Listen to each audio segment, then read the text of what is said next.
Beberapa saat kemudian, Sanjin menatap kantong plastik yang dibawanya sambil berkata, bukankah ini terlalu banyak?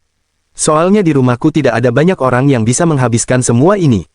Pria di sampingnya menepuk-nepuk punggung Sanjin sambil berkata, saat kau masih dalam masa pertumbuhan, kau harus makan yang banyak.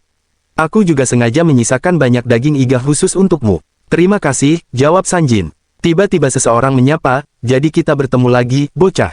Sanjin menoleh dan berkata, ah, kakek dukun, halo. Ya, halo, jawab sang kakek singkat, lalu langsung berbalik pergi. Sanjin tertegun. Pria di sampingnya berkata, apa si kakek itu lagi mabuk? Kurasa dia tadi minum terlalu banyak. Sanjin mengangguk. Ah, iya, paman. Aku pulang dulu ya, soalnya Yujin aku tinggal sendirian di rumah tadi. Tentu, hati-hati di jalan. Besok bawa Yujin ke sini, nanti kita makan-makan bersama. Baiklah, sampai jumpa. Saat hendak pergi, pandangan Sanjin tertuju pada sebuah surat yang terselip di kotak pagar. Dalam hatinya ia bergumam, kalau aku ingat-ingat lagi, sebelum keluargaku membangun rumah ini, keluarga kami selalu menerima surat melalui rumahnya Miyong. Nama penerimanya juga atas nama ayahnya Miyong. Jadi ada beberapa kali aku mengembalikan surat itu karena kukira bukan untuk keluargaku. Ayah bilang penundaan laporan perubahan alamat terjadi karena rumah kami masih dibangun. Tapi bagaimana kalau sebenarnya perubahan alamat itu bukan ditunda, melainkan sengaja disembunyikan? Karena kami tinggal di desa pinggiran, kantor administrasi pemerintah mungkin hanya akan menganggapnya sebagai kesalahan kecil. Sebenarnya, siapa identitas asli ayahku? Dulu kukira ayah hanyalah anak kota yang pindah ke desa karena jatuh hati pada seorang gadis desa. Tapi ternyata dia adalah teman dekat ketua Hong sejak kuliah. Dia juga dianggap seperti saudara oleh putri pemilik grup Sae, Nona Yusera. Di kehidupanku yang sebelumnya, aku tidak pernah mendengar semua ini. Aku juga tidak pernah tahu kalau keluargaku punya hubungan dengan grup Sae. Entah kenapa aku jadi merasa kesal pada ayah. Sesampainya di depan rumah, tiba-tiba terdengar suara tangisan. Opa, Sanjin langsung berlari masuk. Yujin, ada apa? Yujin yang menangis di halaman rumah berkata, Opa hilang. Namun saat melihat Sanjin, Yujin langsung berlari menghampirinya. Opa habis dari mana? Sanjin segera memeluk adiknya. Yujin, maafkan Opa ya. Kamu pasti sangat ketakutan. Sambil menangis, Yujin berkata, waktu aku bangun, Opa sudah tidak ada. Di ruang tamu tidak ada, di kamar mandi juga tidak ada, di kamar juga tidak ada, bahkan di halaman juga tidak ada. Yang ada di sini cuma Janggun. Tapi ibu menyuruhku supaya tidak keluar malam-malam. Dalam hati Sanjin bergumam, hari ketika orang tuaku pergi mencari ikan di laut dan tidak pernah kembali, karena tidak tahan dengan suasana rumah yang terlalu sunyi, aku mondar-mandir di halaman bersama Janggun di tengah malam yang dingin. Sanjin mengusap kepala Yujin dengan lembut. Maaf karena Opa meninggalkanmu sendirian, Yujin. Tenang saja, Opa sudah ada di sini. Semuanya akan baik-baik saja. Beberapa saat kemudian, saat itu, Yujin memakan daging bakar yang ada di hadapannya. Sanjin pun bertanya, Yujin, apa rasanya lezat? Lezat, tapi aku masih takut. Opa waktu itu sudah mengusirnya, kan? Tanya Yujin. Iya, Opa sudah mengusirnya, jawab Sanjin. Dalam hatinya ia bergumam, sebenarnya siapa sosok yang membuat ayah sampai harus menyembunyikan alamat kami seperti waktu itu? Yang jelas, orang itu bukanlah warga desa ini. Karena mereka tidak ada hubungannya dengan desa ini. Kalau dia memang warga desa, bahkan tanpa laporan perpindahan alamat pun mereka pasti sudah tahu kalau ayah sudah pindah ke tempat ini. Sanjin kembali memakan dagingnya. Wah, ayahnya Miyong dan Paman Irion memang jago membumbui daging. Meski dagingnya agak keras, rasanya lumayan nikmat. Saat itu Yujin berkata, Opa, kita punya satu botol kecap di dalam kulkas, kan? Kecap, nanti Opa belikan lagi lain kali. Hehe, Sanjin tersenyum kecil. Bukankah waktu itu Yujin juga meminta dibelikan kecap? Yujin mengangguk sambil tersenyum. Hehehe, kecap sama bayangan itu lumayan mirip ya. Kecap sama bayangan warnanya sama-sama hitam. Hidungnya Janggun juga sama-sama hitam. Beberapa saat kemudian, setelah Yujin masuk ke dalam rumah, Sanjin berdiri menatap bayangannya sendiri. Janggun, bagaimana menurutmu? Apa kau bisa melihat sesuatu? Anjing itu hanya diam. Dalam hati Sanjin bergumam, tatapan para mantan agen itu entah kenapa selalu menghindariku, seakan-akan ada sosok lain yang berdiri di belakangku. Kalau mereka mengalihkan pandangan karena takut, seharusnya secara naluri mereka melihat ke bawah. Si kakek dukun yang kutemui hari ini juga begitu. Dia terus mengatakan hal-hal yang sulit kupahami, seperti, jangan terlalu berlebihan, dan kerja bagus. Namun tatapannya selalu mengarah ke kakiku. Jangan-jangan asap yang kulihat saat menangkap babi hutan itu bukan ilusi, melainkan benar-benar ada. Apa mungkin ada sosok hantu yang bersemayam di dalam bayanganku? Sanjin menatap bayangannya dengan tajam. Oi, keluarlah, tunjukkan dirimu. Tidak ada jawaban. Oi, kau tuli, ya. Aku bilang keluar. Ia terus menatap bayangannya. Apa kau takut denganku? Atau kau mau aku panggil dukun supaya mengusirmu secara paksa? Jangan-jangan IQ-mu bahkan tidak sampai 2 digit. Janggun yang berada di dekatnya hanya memiringkan kepala dengan bingung melihat Sanjin berbicara sendiri. Sanjin kemudian berjongkok. Dalam hatinya ia bergumam, mungkin aku memang sudah kehabisan tenaga setelah melawan babi hutan dan orang-orang yang kutemui di desa tadi malam.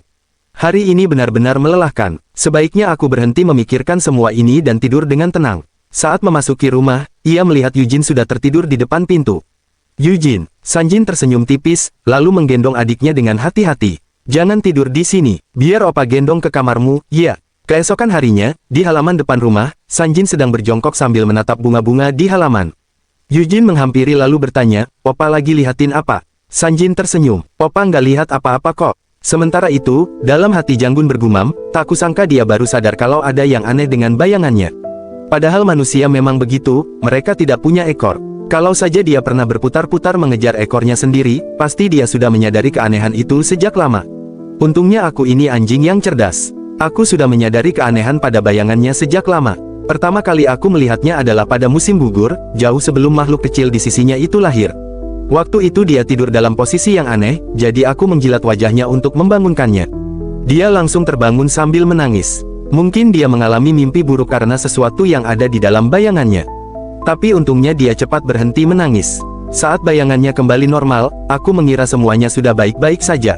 Keesokan harinya dia pulang lebih awal dari sekolah, lalu terburu-buru mencari orang tuanya.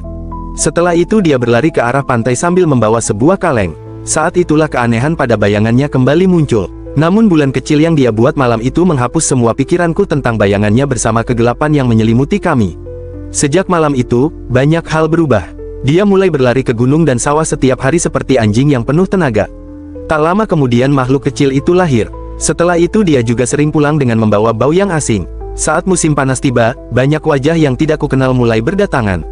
Seiring waktu, mereka menjadi sosok yang akrab, baik denganku maupun dengannya. Masih banyak kejadian lainnya. Aku bahkan pernah ikut ke sekolahnya naik mobil. Jujur saja, kemarin aku sangat terkejut. Selama itu tidak ada kejanggalan pada bayangannya. Dia terlihat normal, tapi kejadian kemarin hampir sama seperti waktu itu. Setiap kali dia berada dalam bahaya, keanehan pada bayangannya selalu muncul. Bahkan kemarin tangannya sempat diselimuti asap hitam. Aku tidak tahu apa sebenarnya benda itu. Tapi aku yakin itu bukan ancaman bagi anak itu. Setiap kali dia ditanya tentang impian atau arti kebahagiaan, dia selalu menjawab bahwa yang dia inginkan hanyalah kehidupan yang normal. Sepertinya menjalani kehidupan yang normal sedang menjadi tren di kalangan manusia. Karena aku adalah anjing yang berkelas dan selalu peka terhadap tren, aku juga harus mengikuti tren itu. Jadi aku memutuskan untuk menjalani kehidupan yang normal seperti mereka. Pertama-tama, bagaimana kalau aku mulai dengan menertibkan si baikgu yang bermalas-malasan dan mengabaikan tugasnya menjaga rumah hanya karena sekarang sedang hari raya. Si baikgu itu pasti akan kaget saat tamu-tamu itu datang berkunjung. Keesokan harinya, Sanjin membawa Yujin ke sekolah. Yujin menyapa dengan polos, halo. Teman-teman Sanjin pun berkata, halo. Sanjin, bukannya kamu bilang hari ini izin tidak masuk sekolah? Sanjin menjawab, opa harus pergi ke sekolah. Ucapan Yujin itu membuat semua orang menahan tawa. Sanjin lalu menjelaskan, hari ini saya memang izin tidak masuk, tapi dia memaksa saya tetap bersekolah. Bolehkah saya menitipkan dia di UKS untuk hari ini saja? Tetangga saya sedang berhalangan menjaganya. Tentu saja bisa, jawab salah seorang guru. Terima kasih. Tak lama kemudian, seorang guru lain masuk ke ruang guru. Selamat pagi semuanya. Namun pandangannya langsung tertuju pada Yujin yang sedang dikerubungi banyak orang. Imut sekali. Adik kecil, umurmu berapa? Mau jajan? Guru yang lain menjelaskan, mungkin Anda belum tahu karena baru datang. Dia adik salah satu murid di sini. Katanya tidak ada yang menjaganya di rumah, jadi kakaknya membawanya ke sekolah. Dalam hati guru itu bergumam, tak kusangka di rumah mereka tidak ada siapa-siapa. Sungguh kisah yang menyedihkan. Beberapa saat kemudian di ruang UKS, Yujin sudah berbaring di atas ranjang.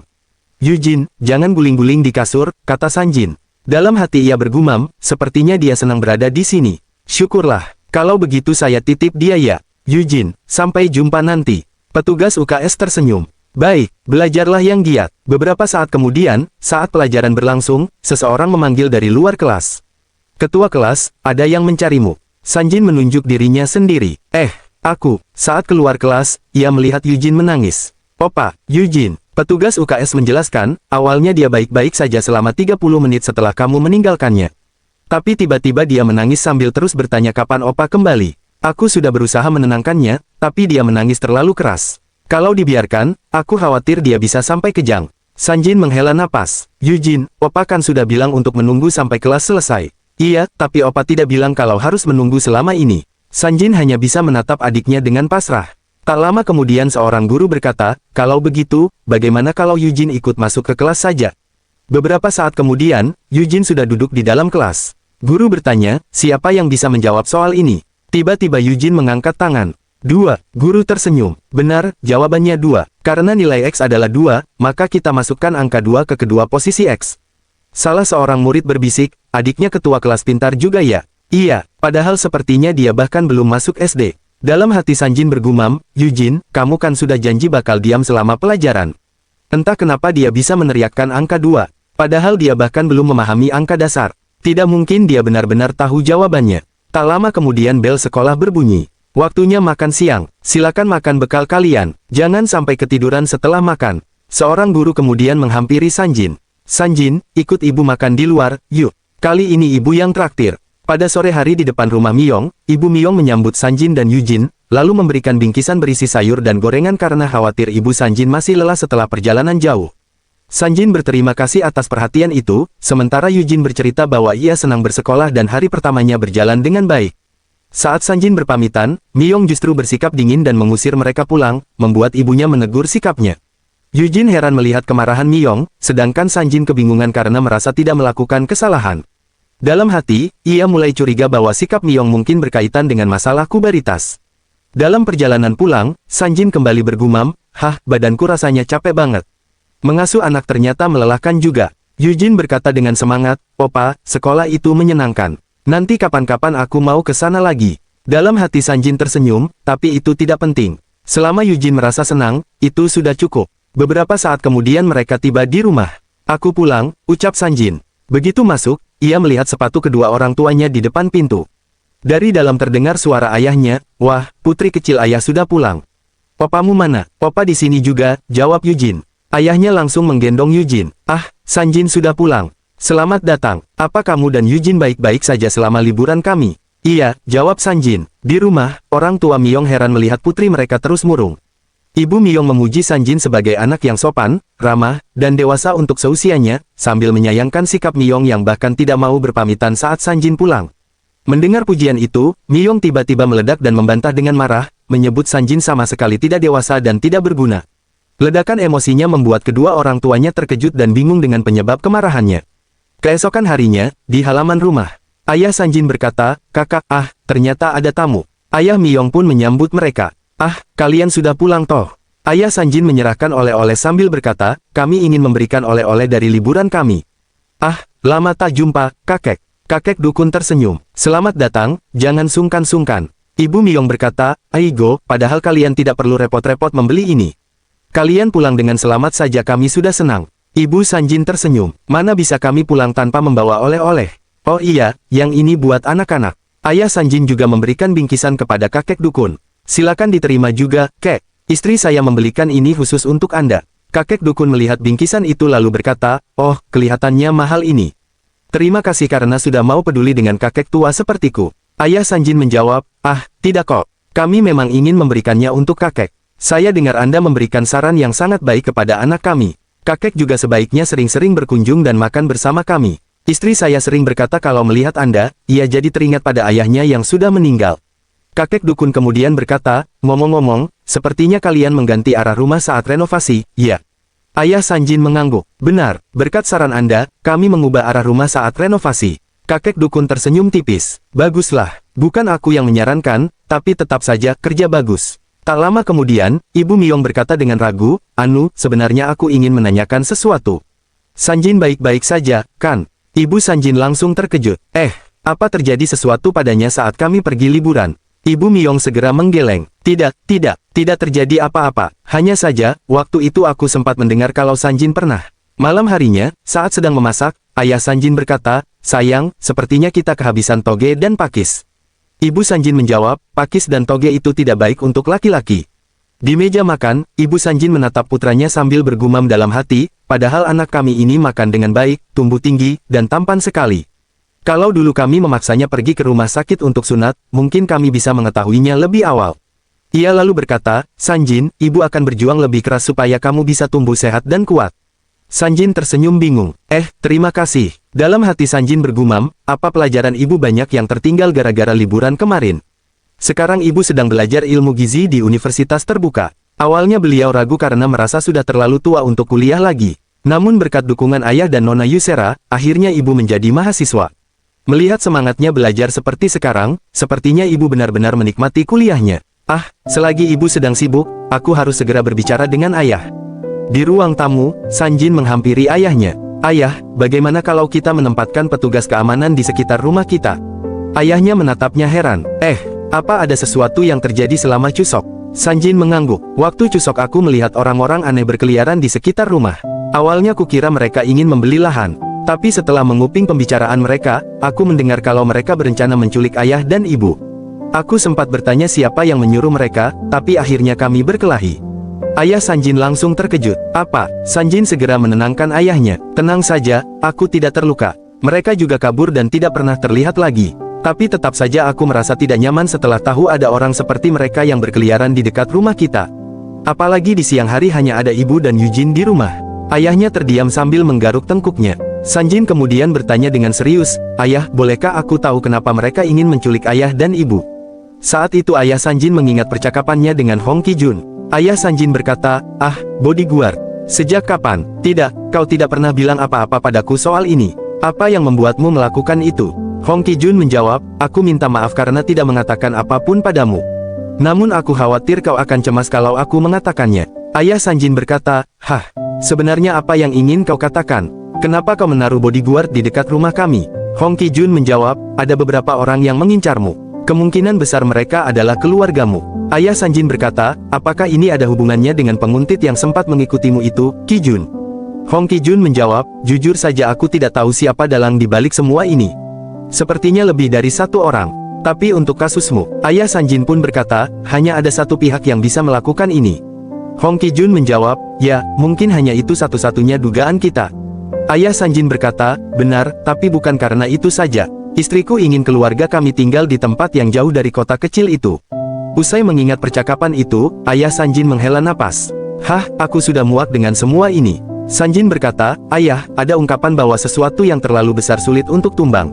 Tapi perang yang sudah dipersiapkan sejak lama juga tidak bisa dihentikan begitu saja. Mereka bilang perang yang sudah dimulai harus diakhiri secepat mungkin. Dan meskipun dunia terlihat damai, kalau kita berada di tengah perang, keadaan pasti akan menjadi berbahaya. Ayah Sanjin berkata, itulah kenapa kita terus mengembangkan kekuatan militer negara kita. Dan itu juga menjadi alasan mengapa negara terus membiayai perkembangan militernya. Sanjin berkata, musuh yang tak terlihat jauh lebih berbahaya daripada musuh yang berada di depan mata. Ayahnya memandang Sanjin. Sanjin melanjutkan, ayah, kalau ayah terus berdiam diri dan bersembunyi, ayah tidak akan bisa melakukan apapun. Dalam hati ayah Sanjin bergumam, Wang Yeon, San Wang Yeon, sampai kapan kau akan terus bersembunyi seperti ini? Bukankah sudah waktunya bagimu untuk kembali muncul ke muka dunia? Jadi rencanaku untuk hidup tenang sambil bertani telah hancur. Ayah Sanjin berkata, Sanjin, apa saja yang harus ayah siapkan untuk menghadapi perang ini? Sanjin menjawab, kita harus memanfaatkan apa yang telah kita miliki sekarang. Ayahnya bertanya, memanfaatkan apa yang telah kita miliki sekarang? Maksudmu uang dan lahan? Sanjin menggeleng, kita memang punya uang dan lahan, tapi menurutku akan lebih baik kalau kita menggunakan koneksi yang pernah ayah miliki. Ayahnya berkata, sebenarnya ayah sendiri tidak yakin dengan kekuatan koneksi yang ayah miliki.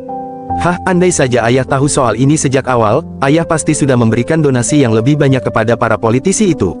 Sanjin berkata, ayah punya orang yang paling berpengaruh di Korea dalam daftar koneksi ayah, kan? Ayahnya bertanya, berpengaruh? Siapa? Maksudmu Hong Ki-jun? Sesaat kemudian ia tertawa kecil. Ayah selalu mengejek gaya rambutnya yang aneh, sampai lupa kalau dia orang yang sangat berpengaruh.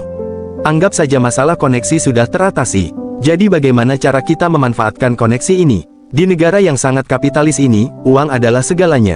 Sanjin berkata, kalau begitu, tidak ada cara yang lebih pasti dan efisien selain mengumpulkan uang dengan cara yang sah menurut hukum. Ayahnya mengangguk. Kalau begitu, sepertinya ayah harus memanfaatkan fondasi yang sudah ayah bangun selama ini. Sanjin berkata, bagaimana kalau ayah masuk ke industri pertanian? Ayahnya terkejut. Industri pertanian. Sanjin melanjutkan, dalam beberapa waktu ke depan akan dibangun kawasan industri pertanian kecil. Jadi kita percepat saja prosesnya beberapa tahun lebih awal. Kita juga bisa memperbesar skalanya jika perdagangan dengan luar negeri meningkat di masa depan. Produk pertanian juga akan ikut berkembang. Ayahnya mengangguk pelan. Kalau begitu ayah harus segera bertemu dengan Senator Song besok.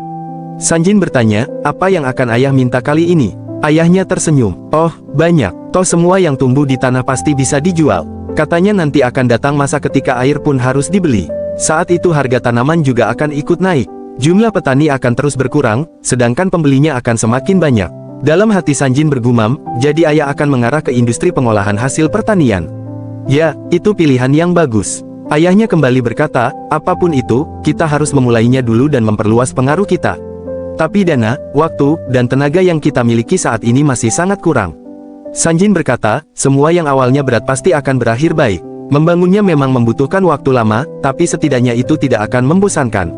Meski begitu, industri ini berbeda dengan pertanian biasa, baik dari alat yang digunakan maupun teori yang diterapkan. Pasti tidak akan mudah. Ayahnya tersenyum tipis. Memangnya ada yang mudah di dunia ini? Meskipun begitu, hal seperti ini memang tidak bisa dilakukan oleh sembarang orang. Dalam hati Sanjin bergumam, meskipun ayah berkata begitu, dia terlihat bahagia. Seorang jenius memang tidak akan bisa bersembunyi dalam kehidupan yang tenang untuk selamanya. Pada malam hari, Ibu Sanjin masih terjaga membaca buku tentang gizi dan menyadari bahwa sejak kecil Sanjin mungkin kurang mendapat asupan makanan bergizi karena kondisi ekonomi keluarga. Ia merasa bersalah, lalu meminta maaf dan bertekad memperbaiki pola makan Sanjin. Namun Sanjin bingung karena tidak mengerti maksud ibunya dan meminta penjelasan. Ibunya kemudian mencoba memastikan apakah Sanjin memiliki masalah atau sudah menyukai seseorang. Jawaban Sanjin yang mengatakan sekolahnya hanya berisi laki-laki sempat membuat ibunya salah paham hingga ingin membawanya ke rumah sakit. Setelah Sanjin menjelaskan keadaan yang sebenarnya, kesalahpahaman itu pun akhirnya terselesaikan, meski ia merasa untuk sementara sayur pakis tidak akan lagi muncul di meja makan. Keesokan harinya, ayah Sanjin memanggilnya. Sanjin, kalau kamu sudah selesai membantu ibu, temani ayah sebentar. Baik, mereka pun berbincang di ruang tamu. Ayahnya berkata, untuk kawasan industri pertanian yang kita bahas kemarin, sepertinya Daejeon adalah lokasi yang paling strategis. Sanjin melihat peta. Pilihan yang mengejutkan. Tempatnya tidak datar dan jauh dari permukiman. Ayahnya mengangguk. Sepertinya mereka sengaja memilih lokasi yang sulit ditolak warga. Di dekat sana juga ada pangkalan udara, jadi orang-orang sudah menganggap aktivitas di sana sebagai hal biasa. Sanjin berkata, kalau begitu urusan perizinan pasti bisa selesai lebih cepat. Ayahnya melanjutkan, ini juga bukan pilihan yang buruk untuk kita. Kita bisa ke sana tanpa melewati pusat kota. Tinggal lewat depan sekolah tempatmu dulu. Tahun depan jalan itu juga akan diperlebar menjadi 2 jalur. Sanjin bertanya, jadi kapan kawasan industri itu mulai dibangun? Ayahnya menjawab, kemungkinan masih butuh waktu karena harus bernegosiasi dengan kementerian. Tapi kalau semuanya lancar, proyeknya bisa dimulai awal tahun depan. Sanjin berkata, bagaimana kalau si grup bisa mempercepat prosesnya? Ayahnya tertawa kecil, kamu juga tahu sendiri, Ki Jun itu paling tidak suka berurusan dengan politik. Dia bahkan selalu bertingkah seolah-olah mau diare kalau harus makan bersama para politisi. Dalam hati Sanjin bergumam, tentu saja aku tahu. Di kehidupanku yang dulu, Ketua Hong Ki Jun memang sangat membenci dunia politik. Bahkan saat Blue House mengundang para pengusaha, beliau menolak datang. Setelah itu grup kami terus diserang media dan diperiksa pajak dengan ketat. Sejak saat itu beliau makin alergi dengan politik, dan kami yang bekerja di bawahnya ikut menanggung akibatnya. Harusnya ketua saja yang susah, kenapa malah kami yang kena dampaknya? Ayahnya kembali menunjuk peta. Untuk sementara ayah putuskan mengambil 4 bidang ini. Area yang ini, dan yang ini. Dalam hati Sanjin bergumam, ayah terlihat sangat bersemangat. Kalau tahu hasilnya akan seperti ini, seharusnya sejak dulu aku sudah menyarankan ayah membuka bisnis lebih awal. Sanjin bertanya, apakah ini termasuk perlakuan istimewa? Ayahnya menggeleng, tidak juga, kita tetap harus mempertimbangkan kontribusi terhadap perekonomian daerah.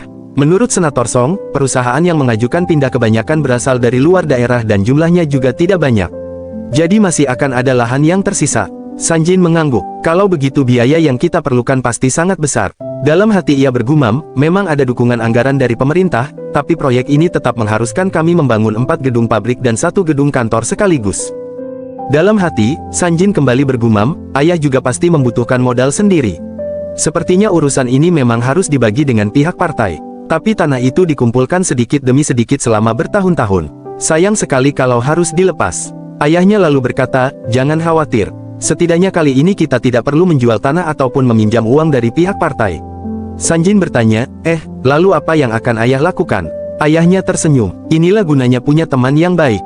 Dalam hati Sanjin bergumam, wah, jadi ayah berniat merampok kantong temannya sendiri. Ayahnya melanjutkan, saat aku menyampaikan rencana ini kepadanya, dia bilang bersedia membantu. Karena ini masalah penting, kami memutuskan membahas detailnya secara langsung. Jadi dalam waktu dekat ayah akan pergi ke Seoul. Hanya saja tanggalnya masih belum ditentukan. Sanjin berkata, berarti ayah akan menginap di sana, kan? Itu sudah pasti. Baiklah, semoga perjalanan ayah nanti lancar. Jangan khawatir soal rumah ini. Ayahnya mengangguk. Tentu, lagi pula, di Korea tidak ada tempat yang lebih aman daripada rumah kita. Dalam hati Sanjin bergumam, soalnya ada aku di sini. Itu juga berkat para bodyguard yang disewa ketua Hong. Tapi semoga identitas mereka masih belum ketahuan. Kuharap pria itu juga masih baik-baik saja. Beberapa saat kemudian, Yujin sedang melihat sebuah buku bergambar. Ibu, Yujin mau makan gurita. Ibunya tersenyum. Gurita, tapi di rumah kita tidak ada gurita. Yujin mau makan gurita. Kalau begitu ibu belikan dulu, ya. Tunggu sebentar. Ibunya lalu menelepon seseorang. Halo, ini benar nomor Sengchan, kan? Ah, ini ibunya Sanjin. Bukan apa-apa kok, cuma, mereka baru saja pergi. Baiklah, saya akan ke sana untuk mengambilnya dulu. Terima kasih banyak. Setelah menutup telepon, Sanjin menghampiri.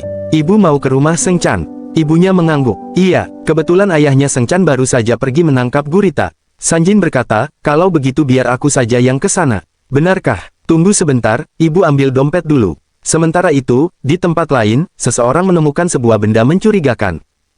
Apa ini? Waduh, ini bom, kan? Ia langsung teringat sebuah peringatan. Kalau menemukan bom yang belum meledak, segera laporkan ke pangkalan militer atau kantor polisi.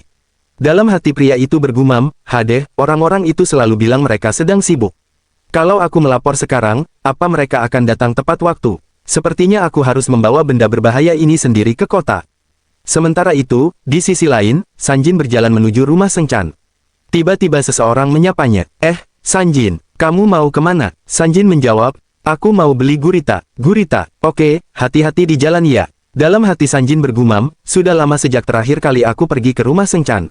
Tidak seperti di kehidupanku yang dulu, kali ini aku tidak pindah tempat tinggal, jadi dulu aku lumayan sering mampir ke rumahnya.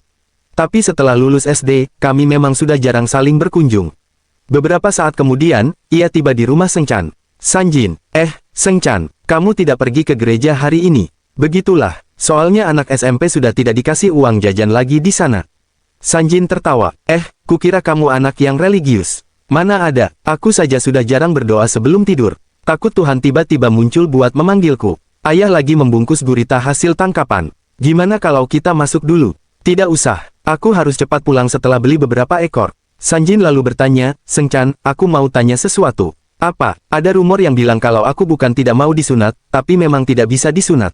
Apa kamu yang menyebarkan rumor itu? Sengchan langsung kebingungan. Hah, maksudmu apa? Memangnya ada rumor seperti itu? Kalaupun ada, aku baru dengar hari ini darimu. Ibuku sampai kaget waktu mendengarnya kemarin. Jadi kalau penyebar rumor itu ketahuan, aku pasti akan. Bukan aku sama sekali tidak tahu soal rumor itu. Apa kamu lupa dulu kita punya ikatan kuat karena kabur bareng saat mau disunat? Dalam hati Sanjin bergumam, benar juga. Bahkan saat Sengchan tertangkap ayahnya dulu, dia tetap menyuruhku terus kabur sampai akhir. Tiba-tiba ayah Sengchan datang. Sanjin sudah di sini ternyata. Selamat siang, Paman. Nih, 10 ekor gurita yang dipesan ibumu. Kebetulan hasil tangkapanku hari ini banyak. Terima kasih. Sengchan bertanya, ayah mau kemana? Ayah mau ke kota sebentar. Kalau nanti truknya datang, pilih saja gurita yang besar lalu langsung jual, ya. Oke, orang-orang itu tidak mau beli yang kecil, jadi hati-hati. Iya, dasar anak nakal. Kalau ayah bicara, jawab yang sopan. Ia lalu menoleh kepada Sanjin. Paman pergi dulu ya. Iya, hati-hati. Saat itu Sanjin melihat sesuatu di tanah. Ada yang jatuh. Tatapannya langsung berubah. Itu, tidak mungkin. Detik berikutnya. Ledakan besar mengguncang tempat itu. Tak lama kemudian, suara sirene ambulans terdengar mendekat. Di lokasi lain, ibu Sanjin yang sedang bersama Yujin ikut terkejut. Yujin bertanya, ibu, ada apa? Sementara itu, kakek dukun bergumam dalam hati. Hadeh, benar-benar, orang itu sudah seperti hantu saja. Bikin pusing. Di tengah reruntuhan, seseorang berteriak. Astaga, bagaimana bisa begini? Apa kalian sudah sadar? Ambulans sudah datang. Bertahanlah sedikit lagi. Tak lama kemudian, para korban dibawa ke rumah sakit. Di dalam ambulans, Sanjin menghampiri Sengchan. Sengchan, kamu bisa dengar aku? Hei, cepat jawab. Sengchan hanya memberi respons lemah dan terbata-bata. Dokter yang berada di samping berkata, mungkin dia pusing karena gendang telinganya terluka. Untuk sementara dia masih belum bisa merespons dengan baik. Sanjin bertanya, gendang telinga, kalau bagian itu terluka, apa dia tidak akan bisa mendengar lagi? Dokter menggeleng, anak ini masih muda, jadi kemampuan regenerasinya masih baik. Selain itu, teknologi dan teknik operasi sekarang sudah jauh lebih maju. Jadi Anda tidak perlu terlalu khawatir. Ayah Sengcan berkata dengan wajah pucat. Astaga, sebenarnya apa yang terjadi tadi? Dalam hati Sanjin bergumam, di kehidupanku yang dulu, aku pernah melihat berita tentang seorang anak seusiaku yang meninggal akibat bom yang ditemukan saat mengantar koran. Waktu itu aku tidak pernah mencari tahu siapa korbannya. Tapi sekarang, kemungkinan besar anak itu adalah Sengcan. Keesokan harinya, di rumah sakit, seseorang berkata, kita sudah sampai, ayo cepat turun. Dalam hati Sanjin bergumam, andai saja Yujin tidak ingin makan gurita hari ini, andai saja ibu memesannya dari tempat lain, andai saja aku tidak datang ke rumah Sengcan. Beberapa saat kemudian, ayah Sengcan memeluk Sanjin dengan erat. Terima kasih banyak, Sanjin.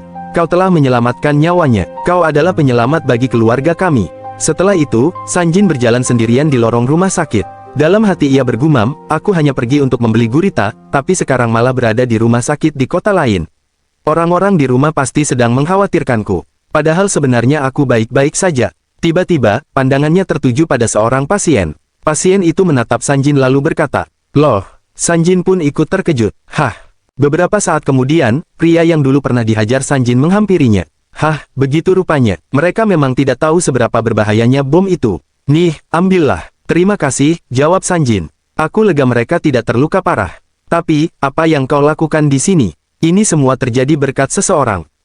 Begitu ya. Yang lain bagaimana? Yang satu dirawat di sini, sedangkan dua sisanya dilarikan ke Siwon. Lalu soal permintaanmu waktu itu. Belum sempat ia melanjutkan, keributan terdengar dari depan meja administrasi. Ayah dan ibu Sanjin berlari masuk dengan wajah panik. Sanjin di mana dia? Apa di rumah sakit ini ada anak bernama Sanjin? Kami dengar dia dibawa ke sini karena ledakan bom. Ibu Sanjin menangis sambil memanggil putranya. Sanjin, tak jauh dari sana, Sanjin berkata kepada pria itu. Aku ke sana dulu ya.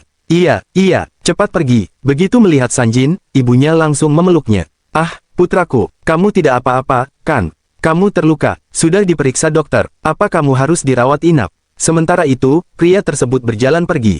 Dalam hati ia bergumam, sebenarnya kenapa klien kami meminta untuk menculik orang itu?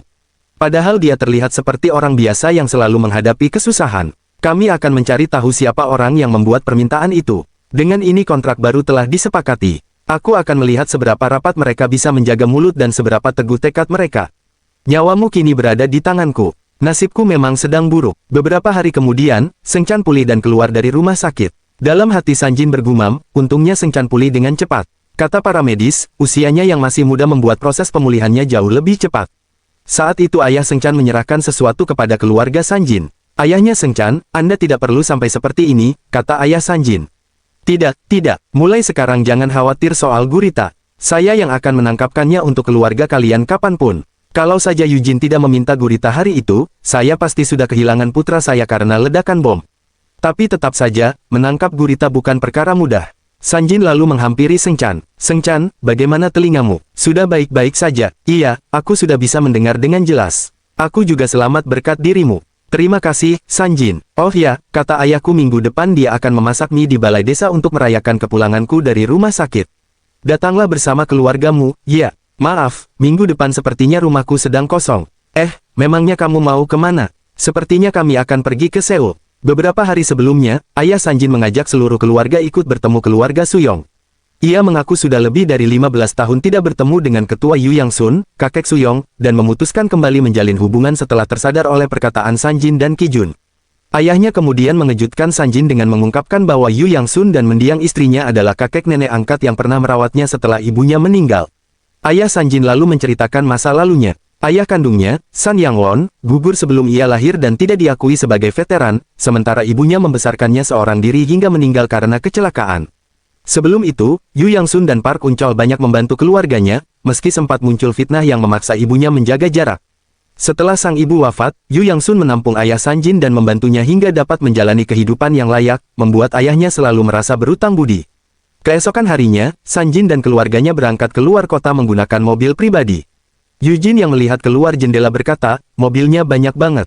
Ibu, jendelanya boleh dibuka enggak? Dalam hati, Sanjin memandangi ayahnya yang sedang menyetir. Jatuh cinta pada gadis desa bukanlah alasan untuk memutuskan hubungan dengan teman-teman dan orang-orang seperti keluarga, lalu bersembunyi selama bertahun-tahun. Apa alasan mereka sampai menyembunyikan jejak dengan mendaftarkan alamat palsu hanya karena ibu ingin tinggal di tempat yang tidak memiliki hubungan dengan siapapun? Atau mungkin ayah sebenarnya mencoba menghindari istri ketua Park Uncol yang mencurigai hubungan ayah dengan nenek? Mungkinkah dia juga orang yang menyuruh seseorang menculik ayah dan ibu? Beberapa saat kemudian mereka pun tiba di tujuan. Nah, kita sudah sampai. Ibu Sanjin melihat ke sekeliling. Daripada taman, tempat ini lebih mirip hutan. Tiba-tiba seseorang menyambut mereka. Lama tak jumpa, Tuan Wang Yeon. Terima kasih karena Anda sudah jauh-jauh datang ke sini. Sanjin menatap pria itu. Dalam hati ia bergumam, orang itu adalah Yo Yong Sun, pendiri Sai Group. Saat itu ayah Sanjin langsung bersujud di hadapannya. Maafkan saya, kakek. Saya sudah mendengar dari Yosera dan Kijun kalau kakek selama ini terus mencari saya dan pasti sangat mengkhawatirkan saya yang tiba-tiba menghilang tanpa mengatakan apapun. Saya manusia yang tidak tahu balas budi. Bukannya membalas semua kebaikan kakek, saya malah memilih kabur dan bersembunyi. Seharusnya saya datang lebih awal untuk meminta maaf. Tapi saya benar-benar tidak punya keberanian. Saya sungguh minta maaf karena baru datang sekarang. Kepada kakek, juga kepada Sera dan Kijun. Yo Yong Sun segera mengangkatnya. Dasar anak bodoh, kau pikir aku memanggilmu ke sini untuk melihatmu melakukan hal yang menyedihkan seperti itu? Sudahlah, lupakan permintaan maaf itu. Syukurlah kamu belum berubah. Sini, biar kulihat wajahmu yang jelek itu. Ayah Sanjin menahan haru. Kakek, saya lega melihat Anda masih sehat. Yo Yong Sun tersenyum. Kau juga, dulu kau kurus kering, sekarang sudah benar-benar jadi orang dewasa. Dalam hati Sanjin bergumam, ayah dan ketua umum Yo Yong Sun saling menghapus air mata.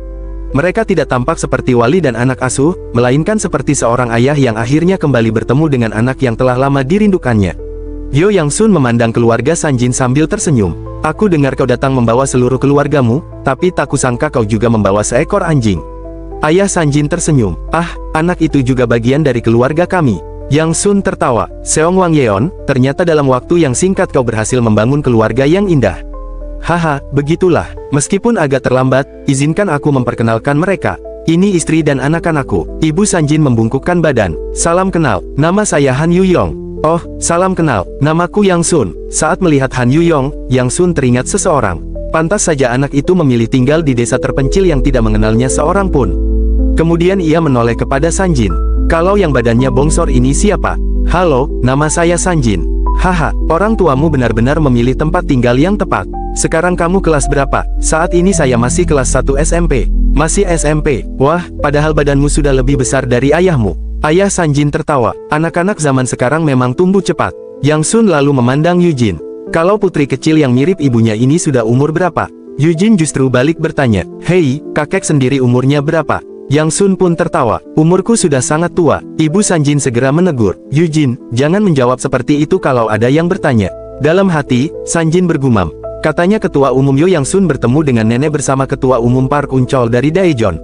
Aku juga sudah menyuruh mereka mencari tahu siapa yang memerintahkan Paman Moon Seok Il menculik orang tuaku. Kalau beruntung, mungkin hari ini kami bisa mengetahui sesuatu. Beberapa saat kemudian, setelah mengobrol cukup lama di ruang tamu, Yang Sun berkata, aku dengar kamu sangat berbakat dalam berlari. Benar, jadi, apa kamu ingin menjadi atlet lari jarak pendek? Saya masih belum yakin. Ayah Sanjin tersenyum. Dia memang berbakat dalam banyak hal, jadi masih menunggu waktu yang tepat. Yang Sun mengangguk. Meski masih muda, dia rendah hati dan tidak sombong. Berbeda sekali denganmu waktu muda dulu. Ayah Sanjin tertawa. Haha, kakek tidak tahu saja betapa nakalnya anak itu dulu. Yang Sun ikut tertawa. Berarti dia cepat menjadi dewasa. Dalam hati, Sanjin bergumam. Aduh, aku benar-benar tidak bisa berkata banyak. Memangnya siapa yang bisa berbicara santai di hadapan seorang ketua umum sebesar beliau? Yang Sun kemudian berdiri. Karena sudah lama tidak datang, bagaimana kalau kita mampir ke ruang kerjaku? Boleh, aku juga sudah lama tidak mencium aroma buku. Sanjin, kamu mau ikut? Tentu. Yang Sun lalu berkata kepada pelayannya. Pelayan Won, tolong bawakan jus ke sini. Yang biasanya diminta Sera. Baik, Tuan Ketua Umum. Tak lama setelah tiba di ruang kerja, Yang Sun menjelaskan bahwa ia menambah banyak buku untuk Suyong dan mempersilahkan Sanjin membaca apapun yang diinginkan. Ia juga mengungkapkan rencana Kijun membangun gedung pelatihan staf dan fasilitas keamanan di dekat rumah keluarga Sanjin dengan sistem sewa selama 50 tahun. Sanjin menyadari inilah alasan ayahnya yakin mereka tidak perlu menjual tanah atau berutang karena proyek tersebut akan memberi pemasukan besar bagi keluarga. Saat berbincang, ayah Sanjin menanyakan kabar anak-anak Yang Sun. Yang Sun bercerita bahwa anak sulungnya lebih bahagia setelah keluar dari perusahaan, sedangkan anak keduanya sedang mengembangkan mesin semikonduktor untuk mendukung produksi dalam negeri. Ia kemudian mengungkapkan keyakinannya bahwa generasi muda adalah pencipta perubahan, sehingga ia merasa sudah waktunya mundur dan menyerahkan warisan, kekuasaan, serta orang-orang terpercaya kepada penerus yang layak. Sementara itu, di sisi lain, Eugene menarik-narik baju ibunya. Ibu, jangan makan terus dong. Ibunya menoleh. Kenapa? Soalnya nanti nggak ada cookies yang tersisa buat Eugene. Ibunya terkejut. Kok bisa? Kapan ibu menghabiskannya? Aduh, maaf ya, Eugene. Bagaimana kalau kamu makan yang ini saja?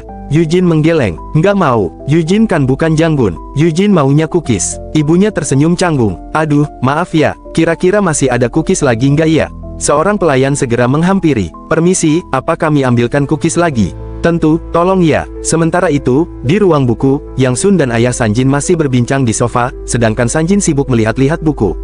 Ayah Sanjin bertanya, apa Ki Jun masih alergi dengan para politisi? Yang Sun mengangguk. Begitulah, impiannya adalah menjadikan saya sebagai perusahaan nomor 1 di Korea tanpa bantuan siapapun. Menurutnya, kapitalis yang memengaruhi politik sama saja dengan mengubah alur sejarah. Ki Jun memang memiliki cara pandang yang tajam terhadap dunia. Namun, sehebat apapun seseorang, sulit baginya mengamati semuanya. Karena itulah banyak orang yang memilih berkata, biarkan sejarah yang menilai, meskipun tindakan mereka telah menimbulkan berbagai kekacauan. Yang Sun menghela napas. Menurutku itu hanya alasan yang tidak masuk akal. Anak muda harus hidup di negara yang dibangun oleh orang tua. Jadi orang tua seharusnya memiliki kesadaran diri. Penilaian, evaluasi, dan tanggung jawab seharusnya ditanggung oleh orang yang masih hidup. Ayah Sanjin mengangguk. Ucapan Anda memang ada benarnya. Tapi kenapa ada banyak sekali buku anak-anak di sini? Apa Suyong sering datang? Yang Sun tersenyum. Karena mereka tinggal di dekat sini. Suyong dan ibunya sering mampir. Ki Jun juga sering datang untuk membahas urusan pekerjaan. Sementara itu, Sanjin melihat sebuah dokumen di atas meja. Dalam hati ia bergumam, ini tulisan tangan Ketua Hong. Sepenting apa laporan ini sampai dia harus menulisnya sendiri? Saat memperhatikan isinya, Sanjin langsung terkejut. Ini, ayahnya segera menegur. Sanjin, kamu tidak boleh menyentuh dokumen orang sembarangan. Bagaimana kalau itu berisi rahasia penting perusahaan? Maaf. Yang Sun tersenyum. Tidak apa-apa, itu salah Ki Jun sendiri. Kenapa dia meletakkan dokumen penting sembarangan? Ayah Sanjin bertanya, apa dia juga sering bekerja dari rumah? Yang Sun menjawab, begitulah, Ki Jun sering datang ke sini untuk berdiskusi denganku. Metode bisnis dan kelayakan usahanya memang sangat bagus. Sanjin lalu berkata, permisi, saya mau ke toilet dulu. Beberapa saat kemudian, saat berada di toilet, Sanjin bergumam dalam hati. Itu tadi bukan laporan biasa. Dokumen itu adalah rancangan rencana yang hanya bisa disusun oleh seseorang yang telah mengetahui masa depan. Sanjin bergumam dalam hati, kecuali mereka diculik alien, tidak mungkin ada orang yang bisa mencetuskan semua rencana ini, apalagi di zaman sekarang. Ketua Hong benar-benar tahu cara menyembunyikan dirinya. Bagi orang yang tidak mengetahui masa depan, semua ini hanya akan terlihat sebagai rencana seorang visioner yang mampu memprediksi masa depan. Dia melakukannya dengan sangat rapi. Namun, melihat betapa detailnya rencana untuk mengamankan para insinyur demi mengembangkan teknologi yang bahkan belum muncul, seperti perangkat lunak dan kendaraan udara tanpa awak, kemungkinan besar Ketua Hong memang mengetahui masa depan. Jadi, dia juga mengalami regresi sepertiku setelah kecelakaan itu. Tapi kenapa dia tidak pernah mengatakan apapun? Apa dia belum yakin kalau aku juga seorang regresor? Atau justru dia sengaja berpura-pura tidak tahu agar aku bisa menjalani kehidupan normal yang kuinginkan? Aku benar-benar tidak bisa membaca isi pikirannya. Yang jelas, aku yakin dia sedang berusaha membantuku. Tapi kalau aku bertanya langsung, apa dia akan menjawab? Rasanya tidak mungkin. Tiba-tiba terdengar suara dari luar. Eugene, kamu mau kemana? Tanya ibu Sanjin. Aku mau makan cookies sama Janggun. Janggun nggak kayak ibu. Janggun pasti nyisain cookies buat aku. Ibunya segera mengejar, tapi Janggun tidak boleh makan cookies. Sementara itu, di ruang kerja, percakapan masih berlanjut. Yang Sun bertanya, jadi kamu ingin tahu tentang ayahmu? Ayah Sanjin mengangguk. Benar, ibu hampir tidak pernah membicarakan beliau, jadi aku juga tidak punya cerita untuk anak-anakku. Anak sulungku memang tidak pernah bertanya karena penalarannya tajam. Tapi tetap saja, ayahku adalah akar dari keluarga ini. Bukankah anak-anakku juga berhak mengetahui kisah kakeknya? Yang Sun menghela napas. Ibumu memang jarang membicarakan ayahmu. Jadi aku pun tidak tahu banyak. Tapi kalau tidak salah, nama ayahmu adalah Jong Won. Aku dengar dia membangun keluarganya sambil mendedikasikan hidupnya untuk kemerdekaan Korea. Di tengah perjuangan kemerdekaan, dia bergabung dengan pasukan pejuang kemerdekaan. Namun sayangnya, dia gugur di medan perang bersama rekan-rekannya. Bahkan jasadnya tidak pernah ditemukan. Ayah Sanjin bertanya, kalau begitu, apakah ada catatan resmi mengenai jasa militernya? Yang Sun menggeleng, pejuang kemerdekaan tidak memiliki catatan seperti itu. Mereka bahkan tidak dianggap sebagai prajurit. Ayah Sanjin kembali bertanya, yang pernah ku dengar, keluarga Daejeon juga mendukung perjuangan kemerdekaan. Apa itu sebabnya Paman Park Uncol membantu ibuku? Karena beliau memiliki cita-cita yang sama dengan ayahku. Yang Sun langsung mengerutkan kening. Apa maksudmu? Daejeon bukan pendukung pejuang kemerdekaan. Mereka hanya dipercaya mengelola dana yang digunakan untuk memperjuangkan kemerdekaan. Ayah Sanjin terkejut. Tunggu, apa yang Anda katakan? Di saat yang sama, Sanjin yang hendak masuk ke ruangan tanpa sengaja mendengar seluruh percakapan itu. Yang Sun melanjutkan, aku sendiri mendengarnya langsung dari si bajingan Park itu. Jongwon mempercayakan seluruh hartanya kepada keluarga Park karena percaya pada kemampuan mereka dalam berbisnis. Dasar bajingan, aku tahu citra perusahaan itu penting, tapi bagaimana bisa dia menganggap uang sumbangan itu sebagai miliknya sendiri? Ayah Sanjin berkata, kalau begitu, kenapa Daejeon mengaku bahwa uang yang dititipkan Jongwon adalah milik mereka? Yang Sun menjawab dengan nada marah. Daejeon menjadi perusahaan besar karena anggota keluarga pemiliknya menyuap kekaisaran Jepang. Memang Park Uncol tidak terlibat, tapi setelah kemerdekaan mereka harus membersihkan masa lalu keluarga mereka. Aku sendiri sangat terkejut saat mengetahui Daejeon melakukan hal seperti itu. Dasar Park Wojung, apa ibumu benar-benar tidak pernah menceritakan semua ini? Di balik pintu, Sanjin mengepalkan tangannya. Sekarang aku benar-benar yakin, Daejeon adalah pihak yang mengincar nyawa ayah dan ibu saat Chuseok kemarin. Demi menjaga rahasia mereka, mereka tidak mungkin membiarkan keluarga kami tetap hidup. Kondisi Ketua Park Uncol sudah memburuk sejak 2 tahun lalu dan kini hanya bergantung pada alat bantu pernapasan. Artinya, dalang dibalik semua ini adalah putranya, Park Wojung. Kakekku adalah seorang pejuang kemerdekaan yang bahkan jasadnya tidak pernah ditemukan. Keturunannya tidak pernah bisa memberikan penghormatan yang layak kepadanya. Sementara itu, Daejeon mencuri harta dan jasa kakekku, lalu hidup dalam kemewahan selama puluhan tahun. Di kehidupan ini, nama Park Wojung memang kalah tenar karena tertutupi oleh Ketua Hong. Namun di kehidupanku yang dulu, dia dikenal sebagai pebisnis yang sangat hebat. Kalau dihitung, sekarang usianya pasti sudah hampir. Ya, koneksi yang buruk tetaplah koneksi yang buruk. Di kehidupanku sebelumnya, Hong Sujong menikah dengan putra ketiga Park Wojung melalui pernikahan politik yang diatur orang tua mereka. Saat itu putra ketiga Park sudah berusia 40 tahun, sedangkan Hong Sujong bahkan belum genap 30. Pada hari pernikahan, mempelai pria datang dengan tangan diborgol karena ditangkap akibat penyalahgunaan narkoba. Hari itu Hong Sujong datang ke rumahku sambil menangis. Sejak kejadian itu, dia memutus hampir seluruh hubungannya dengan Ketua Hong. Ketua Hong hanya ingin putri semata wayangnya menjadi bagian dari keluarga terpandang. Namun tanpa sadar, dia justru memberikan luka yang tidak akan pernah sembuh kepada putrinya. Itu adalah kesalahan terbesar dalam hidup Hong Ki-jun. Ketua Hong sendiri tidak pernah tahu bahwa calon menantunya adalah seorang pecandu.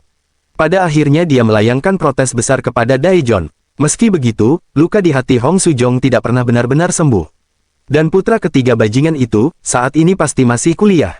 Kemungkinan besar, di sanalah dia mulai menjadi pecandu. Beberapa jam kemudian, ayah Sanjin berpamitan. Kalau begitu, saya pamit dulu, Pak Tua.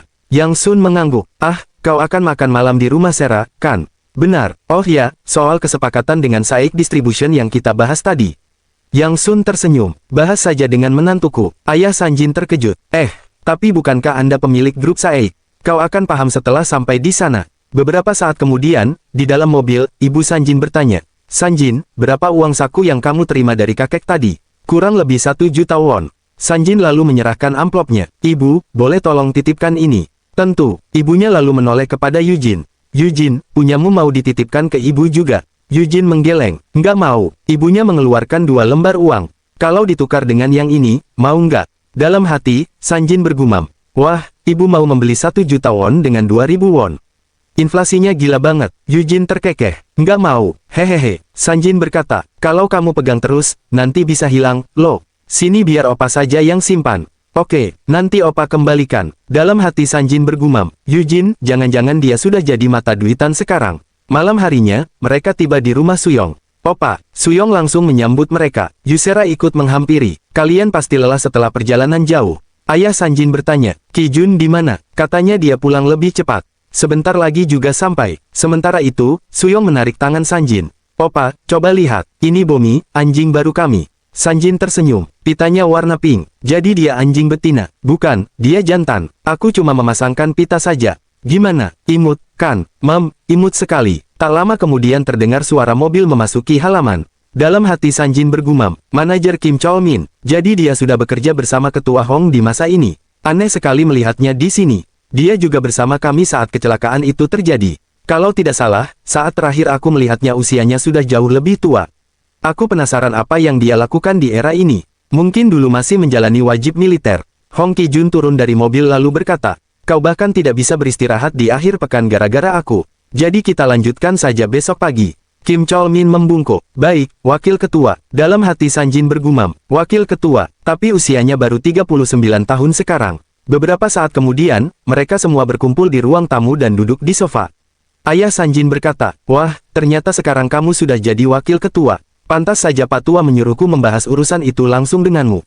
Hong Ki-jun tersenyum. Kau juga baru sampai. Bukankah kau pulang terlalu cepat dari rumah Pak Tua? Aku masih bisa mampir lagi. Lagi pula petani juga libur setiap akhir pekan. Yusera ikut berkata, kalian juga harus mampir dan makan di mal milik kami. Iya, kan, Kak. Dalam hati, Sanjin bergumam. Di kehidupanku yang dulu, Sae Group tidak pernah memiliki jabatan wakil ketua. Berarti Ki-jun adalah wakil ketua pertama sekaligus yang terakhir. Kalau Yo Yang Sun sudah menyerahkan seluruh kendali grup kepadanya, maka jabatan itu hanya formalitas. Pada dasarnya, dia sudah menjadi ketua umum Sae Group. Hong Ki-jun lalu berkata, oh ya, kalau dipikir-pikir, bertani dan berbisnis itu cukup mirip. Bagaimana menurutmu? Ayah Sanjin mengangguk. Memang mirip, karena itu aku ingin mengurus semuanya dengan benar. Bagus. Sayang sekali kalau otak secemerlang milikmu hanya dipakai menggali tanah. Jadi langkah pertama kita adalah membangun perusahaan. Tenang saja, aku akan membantumu. Ayah Sanjin kemudian menoleh kepada putranya. Sanjin, tidur dulu di atas. Besok kita harus bangun pagi. Tapi aku belum mengantuk. Ayahnya tersenyum. Yujin nanti masuk angin kalau tidurnya begitu. Ternyata Yujin sudah tertidur sambil menyandarkan kepala di bahu Sanjin. Suyong berkata, Opa, ayo ke kamarku. Yusera menambahkan, boleh kok, kasur Suyong cukup besar untuk kalian. Dalam hati, Sanjin bergumam. Sayang sekali, padahal aku ingin mendengar pembicaraan mereka lebih lanjut. Sesampainya di kamar, Suyong menyalakan lampu. Ini kamarku. Sanjin melihat sekeliling. Wah, benar-benar seperti kamar seorang putri. Suyong tersenyum. Opa, ayo cepat tidur. Tak lama kemudian, Sanjin berbaring di antara Suyong dan Yujin. Suyong memeluk lengan Sanjin. Biasanya aku yang selalu datang ke rumah Opa. Makanya aku senang sekali waktu tahu Opa akan datang ke rumahku. Nanti Opa datang lagi, ya. Sanjin tersenyum. Nanti aku tanya ayah dulu. Oke, selamat malam, Opa. Semoga mimpi indah. Tak lama kemudian, Suyong tertidur. Dalam hati, Sanjin bergumam. Apa dia sudah tidur? Meski kami sudah saling kenal sejak kecil, tetap saja rasanya tidak enak tidur di kamar seorang gadis. Sebaiknya aku pindah ke kamar tamu. Tiba-tiba sebuah suara terdengar. Danok, Neno Group, Elite, Bios. Sanjin terkejut. Hah, apa itu tadi? Di sisi lain, seorang pria berkacamata bertemu klien yang mempertanyakan keberhasilan misi terhadap direktur baik. Ia menunjukkan foto kecelakaan mobil yang menewaskan pengemudinya dan menegaskan bahwa permintaan awal hanyalah membawa dia kepada kami, atau lebih baik jangan, bukan secara terang-terangan membunuh. Meski klien masih meragukan bukti tersebut dan ingin melihat jasad korban secara langsung, pria berkacamata menolak memberi penjelasan lebih tanpa bayaran tambahan. Klien akhirnya memutuskan menahan pembayaran terakhir sampai mendapat kepastian, lalu meninggalkan tempat itu. Setelah pertemuan usai, pria berkacamata memerintahkan anak buahnya untuk mengawasi klien karena mencurigai mereka memiliki niat lain. Dalam benaknya terlintas kembali pertemuannya dengan Sanjin di tengah kegelapan, saat ia melihat sosok bayangan hitam misterius di belakang anak itu. Ia juga mengingat peringatan Sanjin agar tidak melawan makhluk tersebut jika ingin tetap hidup. Menyadari dirinya belum memahami kebenaran yang sebenarnya, ia memutuskan terus menyembunyikan fakta dan mengulur waktu selama mungkin. Sementara itu, di kamar Suyong, Hong Ki-jun membuka pintu dan melihat anak-anak yang sedang tertidur pulas.